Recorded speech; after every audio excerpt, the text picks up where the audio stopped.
welcome back to Coffee with Katherine. I'm Katherine Lee with Bash & Co. Sotheby's International Realty.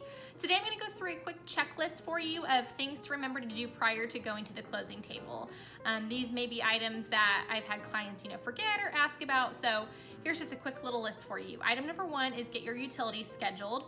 You'll want those to start for the day that you close on the home, or if you're having a delayed possession, the day that you take possession. You'll want to cancel your utilities for the day that you will no longer be living in your previous home, whether that's an apartment or a house that you're selling. Next item is insurance. A lender is not going to let you buy a new home without having insurance lined up. And if you do have insurance, if you have a bundled package with like your car and your home, make sure you talk to your insurance provider, because that's going to look a little bit different depending on the home that you're buying. So you'll have a new package lined up for you there. And then make sure you have an updated, valid form of ID. You'll have to bring it with you to the closing table, so make sure it is not expired and it's up to date.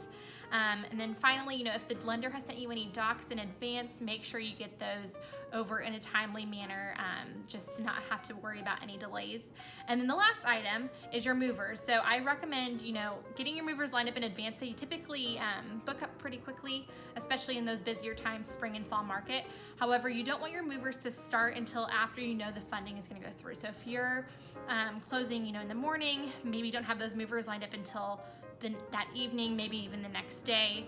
If you're closing in the afternoon, definitely wait until the next day, because you want that funding to go through if you are in fact doing a loan. So that's what I got for you on a final checklist items.